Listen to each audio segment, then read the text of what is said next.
안녕하세요. 축구 전문 기자 한준입니다. 영국 현지에서 엔지 포스테코글루 감독의 토트넘 운영 방식에 대해 본격적으로 의문을 제기하기 시작했습니다. 영국 공영방송 BBC는 당장의 성적보다는 팀의 성장과 발전에 집중하고 있는 포스테코글루 감독이 정말로 올 시즌을 치르면서 팀을 개선시키고 있는지에 대해서 의문을 제기하며 기록 분석으로 긴급 진단을 했는데요. 프리미어리그 공식 홈페이지 역시 토트넘의 하이라인 수비가 다가오는 첼시와의 경기에 큰 위험이 될 수 있다고 우려했고, 세계적인 스포츠 웹진 디 애슬레틱은 첼시와의 경기 사전 회견에서조차 포스테코글루 감독이 세트피스 훈련을 따로 할 생각이 없다고 말한 것에 대해 지적했습니다. 여기에 영국 정론지 텔레그래프는 토트넘 운영진의 여름 이적 시장 투자가 챔피언스리그 진출 여부에 따라 달라질 거라고 독점 보도를 했는데요. 영국 유력 매체의 보도 내용을 통해 토트넘의 최신 상황 풀버전으로 해석하고 해설해드리겠습니다. 먼저 영국 BBC의 긴급 진단입니다. 토트넘 허스퍼는 이번 첼시 원정 연기된 런던 더비 결과가 매우 중요한데요. 이 경기를 이겨야만 다음 시즌 챔피언스리그 진출이 가능하고, 이 경기를 이기지 못한다면 사실상 현재 4위인 에스턴 빌라를 추월하기 어려운 상황이 됩니다. 그리고 이 결과가 토트넘과 그리고 포스테코글루 감독의 운명에 큰 영향을 미칠 수 있다라는 전망이 나오고 있는데요. 포스테코글루 감독은 물론 당장의 성적이라든지 다음 시즌 챔피언스리그 진출권 여부보다 자신이 원하는 수준의 팀으로 만드는 것을 중시하고 있다고 했는데, 조 브래드쇼 BBC의 베테랑 기자는 토트넘이 올 시즌에 정말로 발전하고 있는지 의문을 제기했습니다. 그 컬럼 내용입니다. 엔지 포스테코글루 감독은 토트넘이 지난해 11월에 혼란스러운 월요일 밤 9명의 선수로 첼시를 상대했던 홈 경기 1대4로 패배했을 때보다 지금이 더 나은 팀이라고 말하고 있습니다. 하지만 정말 그럴까요? 그 경기는 토트넘이 올 시즌 개막 후 당한 첫 번째 패배였는데, 첫 10경기 중 8승 2무를 거두며 새로 부임한 포스테코글루 감독 아래에서 놀라운 상승세를 타고 있던 중에 나왔습니다. 토트넘은 이제 올 시즌에 5경기만을 남겨놨는데 상위 4위권과 승점 7점 차이로 벌어졌죠. 지금의 토트넘이 개선되었다고 보기는 어렵습니다. 실제로 토트넘이 유럽 대항전을 포함한 각종 컵 대회에 제한적으로 참가하고 있던 와중에 4위 라이벌인 아스톤 빌라가 유로파 컨퍼런스 리그까지 집중하고 있다는 점을 감안한다면 토트넘이 이번 시즌에 기대 이하의 성적을 거뒀다고 주장할 수 있습니다. 데이터를 살펴보기 전에 두 가지 주의해야 할 점이 있습니다. 첫 번째는 첼시전 이전의 기록은 10경기 표본을 기준으로 한 것이기 때문에 이후의 23경기보다는 표본 숫자가 적습니다. 두 번째로는 첫 10경기의 결과를 고려한다면 데이터가 더 긍정적으로 나올 수 있다는 걸 감안할 수 있습니다. 그렇긴 하지만 이 통계는 몇 가지 흥미로운 결과를 제공하고 있습니다. 첼시와의 경기 이전 그리고 첼시전 패배 이후 현재까지의 경기를 통한 각종 세부 기록인데요. 우선 경기당 평균 슈팅 숫자는 감소했습니다. 손흥민 선수와 히샬리송 선수가 각각 상당 기간 다른 이유로 결정한 것을 감안한다면 물론 놀라운 일은 아닐 것입니다. 포스테코글루 감독은 이 문제로 인해 안정된 최전방을 구축하기 어려웠는데요. 하지만 슈팅 정확도가 50.2%에서 52.5% 그리고 슈팅 득점 전환율도 상승한 것을 보자면 토트넘이 이 기간 동안에 오히려 결정력이 더 뛰어난 모습을 보여줬다는 것을 알 수 있습니다. 기대 득점도 다만 거의 동일하게 유지됐기 때문에 슈팅 숫자가 줄었음에도 불구하고 토트넘이 계속해서 같은 수준의 득점을 만들어내고 있다는 것을 의미합니다. 즉 공격적인 지표에 있어서는 포스테코글루 감독이 말한 것처럼 시즌 전체를 거치면서 나아진 부분이 있다고 보는 거예요. 첼시와의 경기 패배 이전 기대 득점은 1.78골이었는데 그 이후 23경기 1.77골이니까 큰 차이가 없다. 공격의 퀄리티는 유지되었다. 성공한 패스의 횟수는 522회에서 512회로 줄어들었고 경기당 슈팅도 17.8회에서 14.2회로 근소하게 줄어들었지만 대신 슈팅 득점 전환율이 12.9%에서 15.1%로 늘어났다. 슈팅 기회가 줄어들었지만 공격의 질이 좋아졌다. 이렇게도 해석할 수 있는 부분이고, 반대로 보자면 또 공격수들의 개개인의 결정력, 손흥민 선수의 결정력 덕분이었다. 이렇게도 볼 수 있겠지만 어찌되었거나 공격적인 면에 있어서 떨어진 건 아니라고 볼 수 있겠죠. 다만 가장 큰 차이를 보이고 있는 것은 수비입니다. 실제로 BBC도 사실 문제는 공격에 있는 것이 아니라 11월 6일 이후 그 첼시전 이후 토트넘의 수비력이 떨어졌다는 것을 크게 보여준다고 했는데요. 매 경기에 토트넘은 거의 비슷한 숫자의 슈팅을 허용하고 있습니다. 거의 13개죠. 첼시전 이전까지 12.7개의 슈팅을 경기당 내줬고 이후 경기도 12.9회니까 큰 차이가 없습니다. 다만 실점은 훨씬 더 많이 허용하고 있는데요. 무엇보다 지난해 여름에 영입한 이탈리아 대표 골키퍼 굴리엘모 비카리오의 선방률이 82%까지 육박하다가 지금은 절반을 조금 넘는 수준 57.8%로 크게 떨어졌습니다. 그런데 경기를 보신 분들은 아시겠지만 비카리오가 부진했다거나 못했다기보다는 비카리오가 어쩔 수 없이 내줄 수밖에 없는 슈팅이 너무 많아졌던 것을 여러분들도 보셨을 건데요. 토트넘이 실점할 확률이 이전보다 훨씬 더 높아졌다는 것을 의미합니다. 상대의 득점을 막지 못한다면 축구 경기에서 승리하는 것은 무한히 어려워진다고 볼 수 있는데요. 지난번에 첼시와 맞붙었을 때 토트넘은 고공비행을 하면서 모든 영역에서 긍정적인 지표를 보이고 있었습니다. 당시 리그 순위에서 알 수 있듯이 1위였던 토트넘이 지금 5위까지 떨어졌잖아요. 하락세가 아주 가파르다고 할 수는 없지만 긴장을 늦추지 않는다면 그때 경기처럼 콜 파머가 이끄는 첼시 선수들이 또 한 번 골잔치를 벌일 수 있다라는 것인데요. 첼시와의 경기 참패 이전의 태클 성공률은 토트넘이 63.5%였다가 현재 60.8%로 떨어졌습니다. 태클 성공 횟수도 줄어들고 있고 상대 팀에 대한 기대 실점 1.27골에서 1.84골로 올라갔으니까 지금 더 많은 골을 내주고 있다. 즉 토트넘의 공격은 포스테코글루 감독이 말한 대로 발전하고 있지만 수비적으로 공략을 많이 당하고 있다. 상대가 토트넘의 약점을 공략하는데 그에 대한 대비가 되지 않고 있다고 지적한 것입니다. 그러면서 이번 첼시와의 경기 매우 우려된다라고 했고 무엇보다 첼시전 이후에 이어질 리버풀전까지 앞으로 토트넘이 며칠 사이에 가장 무서운 상대 두 팀을 만나야 하는 것은 정말 불행한 일이다라고 BBC가 전문가의 시선으로 소개했는데요. 닉 구딘 기자의 추가적인 컬럼인데 일요일에 있었던 아스널과의 더비는 평소와 마찬가지로 흥미진진하고 놀랍고 신비로운 경기였다. 토트넘이 전반전에 좋은 경기를 보이다가도 0대3으로 뒤졌고 후반전에는 좋은 경기를 보이지 못했지만 무승부를 기록할 수 있을 정도로 두 골을 따라갔던 경기였다고 정리했습니다. 영국 시간으로 목요일 밤, 한국 시간으로 금요일 새벽에 열릴 첼시와의 경기도 마찬가지로 예측하기 어려울 것이다라고 전망했는데요.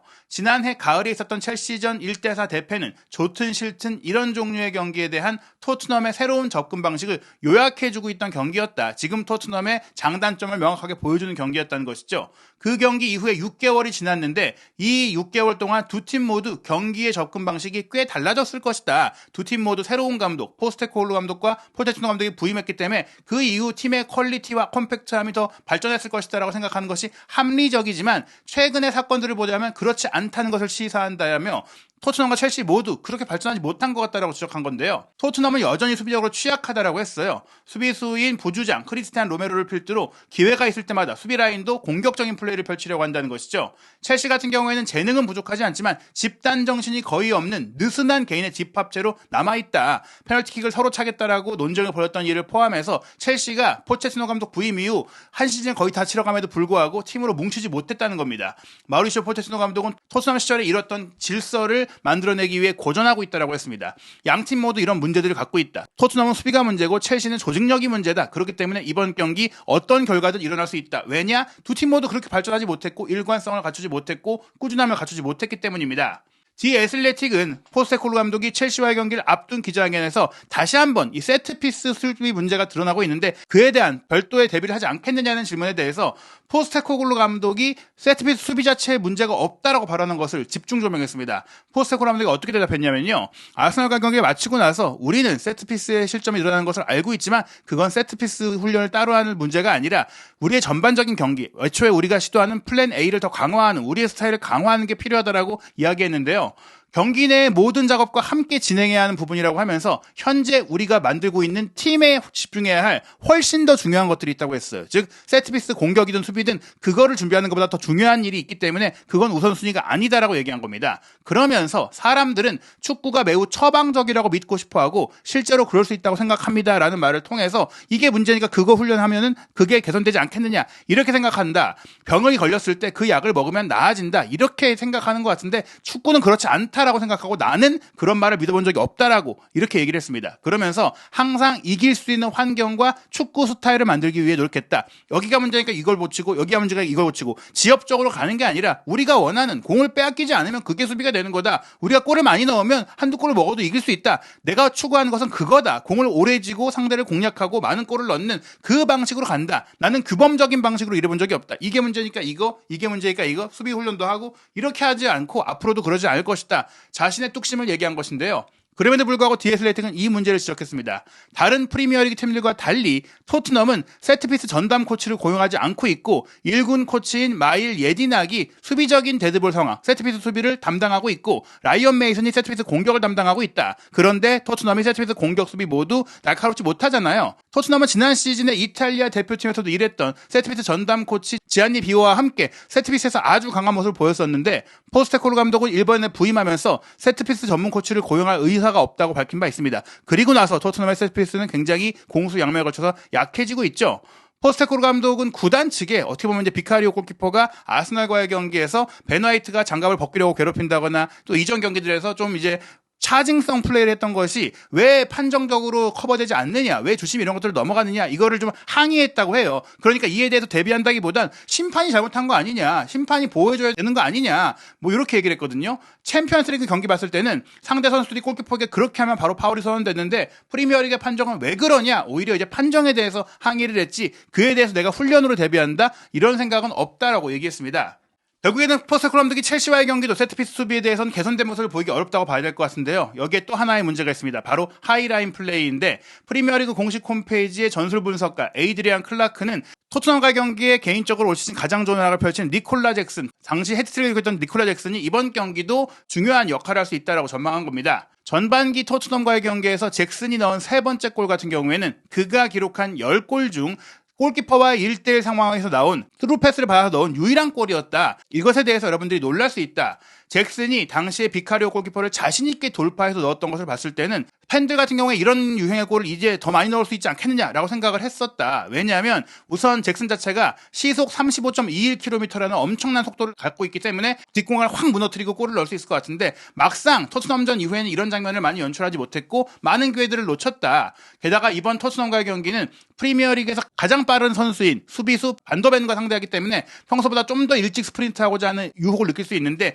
다만 이 문제는 오프사이드 트랩에 걸릴 수밖에 없는 요인이 될 수 있다고 했어요.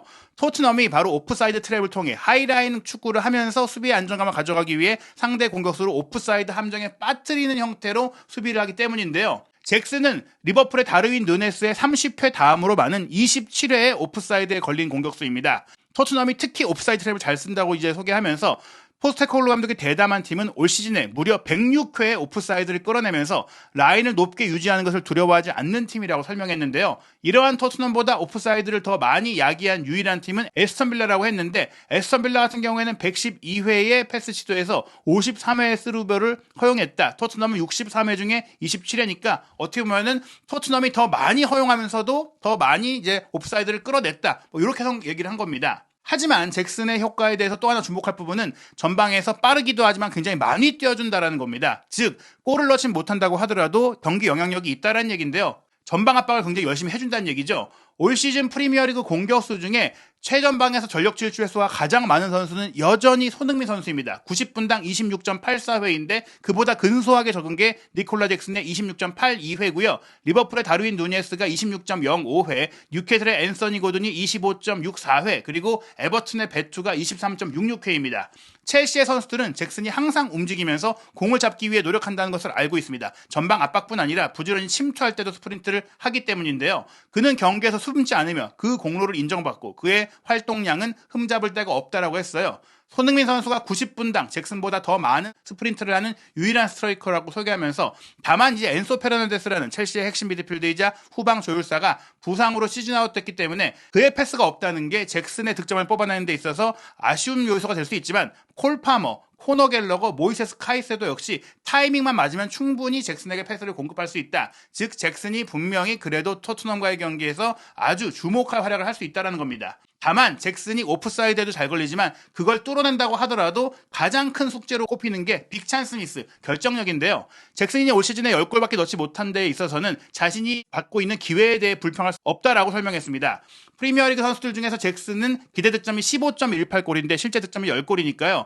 그보다 더 많은 기대 득점을 얻은 선수가 7명밖에 되지 않을 정도로 결정력이 떨어졌다는 얘기예요. 실제 득점과 기대 득점의 차이를 보자면 잭슨보다 수익률이 낮은 선수가 2명밖에 없다고 할 정도로 프리미어리그에서 세 손가락 안에 드는 결정력이 부족한 선수가 잭슨이라고 할 수 있겠죠. 다만 여러 차례 좋은 위치에서 이런 슈팅 기회를 잡은 것만으로도 기회 포착 능력은 뛰어나다. 특히 이제 니어 포스트라든지 골대 사이에서 한 번에 컵백을 돌려놓는 기회들을 많이 마주하고 있는데 그걸 잘 살리지 못했던 부분들이 있지만 그런 플레이를 통해서 이번에 토트넘은 분명히 수비에 약점이 있는 팀이다 보니까 많이 기회를 활용한다면 전반기 경기처럼 잭슨에게 실점할 수 있다라고 우려한 것입니다. 토트넘이 만약 이번 경기를 이기지 못한다면 현실적으로 챔피언스리그 진출이 어려워지는데요. 영국 정론지 텔레그래프의 맨로 기자, 첼시 담당 기자이자 토트넘 담당 기자로도 활동하고 있는 맨로 기자는 토트넘의 여름 이적 시장 계획이 챔피언스리그 진출 여부에 따라 달라질 수 있다. 현재 첼시의 미드필더인 갤러거가 구단의 예산 문제로 인해 구단에서의 입지 문제로 인해서 올 여름에 연장 계약을 하지 않고 토트넘으로 이적할 가능성이 높게 점쳐지지만 이 이적이 실제로 이루어지려면 갤러거의 몸값이 꽤 크기 때문에 토트넘이 챔피언스리그에 나가야 한다. 그리고 각 포지션별로 포스테코글루 감독이 영입을 요청한 포지션들이 있는데 그 포지션에서 어떤 퀄리티의 선수를 데려오느냐 역시 구단의 예산이 달려질 수 있는 챔피언스리그 진출 여부에 좌우된다는 것이죠.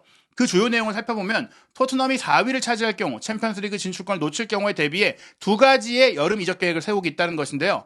포스테코글루 감독의 토트넘이 목요일 밤 런던 라이벌 첼시를 꺾어야 현재 7점까지 벌어져 있는 에스턴 빌라와의 승점 차이를 좁힐 수 있다. 에스턴 빌라보다 2경기를 덜 치렀기 때문에 덜 치른 2경기를 다 이겨야 승점 차이가 1점으로 좁혀지고 그 다음에 이제 1점 차인 상태에서 에스턴 빌라가 남은 3경기 중에 한두 경기만 못 이겨도 뒤집고 올라갈 수 있는 자력의 희망이 생긴다는 겁니다. 아직은 챔피언스리그 진출의 가능성이 살아있는 토트넘이지만 말씀드린 대로 첼시전의 승리는 필수 요소인데요. 토트넘의 여름 이적 시장에 노리고 있는 선수에는 분명히 첼시 미드필더 코너 갤러거가 있다고 첼시와 토트넘의 내부 사정에 모두 정통한 맨로 기자가 설명을 했습니다. 그리고 포스테코글루 감독이 추가적인 새로운 중앙 수비수를 원한다고 했는데 본머스의 로이드 켈리가 물망에 올라 있습니다. 왼쪽 센터백이죠. 아무래도 벤 데이비스가 잦은 부상으로 고생하고 있고 드라구신이 로메로의 자리에선 커버가 가능하지만 반더벤의 자리를 커버하기 어려운 모습을 보였기 때문에 4명의 주전급 센터백이 필요하다는 점에 있어서 현재의 로메로, 반더벤, 드라구신의 켈리를 추가시키겠다라고 생각하는 것입니다. 공격수도 원한다는 얘기들이 나오고 있는데요. 중요한 것은 토트넘이 이적 시장에서 특히 첼시가 얼마나 갤러거의 이적료를 깎아줄 수 있겠느냐, 현재 5천만 파운드로 설정된 이적료를 어떻게 조정할 수 있느냐, 그 돈을 감당할 수 있는 예산을 세울 수 있느냐, 그러려면 챔피언스리그 진출이 필요하고 만약에 챔피언스리그 진출에 성공을 한다면 갤러거 영입에 뛰어들겠지만 실패한다면 에버턴의 아마두 오나나를 대안으로 고려하고 있다라고 이제 소개를 했고요. 측면 공격수에 대해서는 바르셀로나의 하피냐, 브라질 대표 경우에는 하피냐를 노리고 있지만 챔스에 가지 못할 경우에는 유벤투스에서 유망주라고 할 수 있는 아직 검증되지 않은 사무엘 일링 주니어를 데려올 것이다라고 예상했습니다. 한편 티모 베르너 같은 경우에는 햄스트링 부상으로 인해 올 시즌 잔여 경기를 뛸 수 없게 됐잖아요. 6월 14일 유로 2024 개막 전에 1,450만 파운드로 설정되어 있는 완전 이적 옵션을 진행할지 여부를 결정해야 되는데 현재까지의 활약이 완전 계약을 할 정도인지 아닌지에 대해서 고민을 하고 있다고 합니다. 결국 이 고민은 챔피언스리그 진출이 성공할 경우에는 하피냐를 영입하게 되면 베르너의 계약을 이대로 종료할 수 있는 것이고 챔스에 못 갈 경우 일링 주니어와 베르너를 동시에 쓰는 것도 적절한 투자가 될 수 있기 때문에 고민할 수 있는 요소일 것 같고요. 파브리치오 로마노 기자는 일단 5월 안에, 그러니까 6월 14일이 마감 시한이지만 5월 달이 끝나기 전에 베르너의 완전 영입 여부를 결정할 거라고 소개를 했습니다. 공격수로는 산티아고 히메네스 영입이 언급되고 있고 토트넘과 아스널의 북런던 더비에 실제로 산티아고 히메네스가 경기장에 와서 지켜보는 모습이 포착됐기 때문에 꽤 밀도 있는 협상이 진전됐다는 전망들이 나오고 있는데요. 물론 아스널도 노리고 있다는 얘기들이 있지만 아스널은 우선순위가 아니라는 얘기도 있었고 무엇보다 히메네스가 손흥민 선수의 페널티킥 득점 장면을 자신의 인스타그램 스토리에 올렸다는 점에 있어서 토트넘과 연결이 되고 있는 것이다. 다만 더선의 톰 바클리 기자는 히메네스에 대한 영입의 우선순위가 좀 떨어지고 있다는 얘기들이 있는데 그 얘기는 결국 토트넘이 챔피언스리그에 못 간다면 굳이 히메네스를 거액을 들여서 영입하지 않을 수 있다. 이렇게 전망한 것이죠. 현재 손흥민 선수와 히샤이손 선수가 최전방을 맡고 있고 또한 측면 공격수 영입을 추진하고 있는 것도 손흥민 선수를 전문적으로 최전방 자원으로 고려하고 있기 때문에 산티아고 히메네스를 굳이 데려올 필요가 없다. 무엇보다 히샤이송을 올여름에 매각할 가능성이 낮기 때문에 챔스에 나가는 게 아니라면 히메네스도 오기 어렵다고 보시면 될 것 같고요. 크리스탈 팰리스의 에제 같은 경우도 챔스에 나가야지만 그 이적료를 감당할 수가 있기 때문에 여러모로 토트넘이 올여름 강력한 팀, 다음 시즌 프리미어리그 우승을 노릴 수 있는 전력을 구축하려면 챔피언스리그에 나가야 한다. 즉 포스테코글루 감독이 이번 첼시전이라든지 이어질 리버풀전은 확실히 결과를 끌어내는 플레이를 만들어야 된다는 것이죠. 과연 포스테코글루 감독이 첼시와의 경기는 우려를 딛고 자신의 방식으로 결과를 얻을 수 있을지, 손흥민 선수의 커리어에 중대한 변수가 될 첼시와의 경기 결과와 현지 반응 분석, 구독, 좋아요, 알림 설정을 통해 빠르게 업데이트되는 영상들 확인하시기 바랍니다.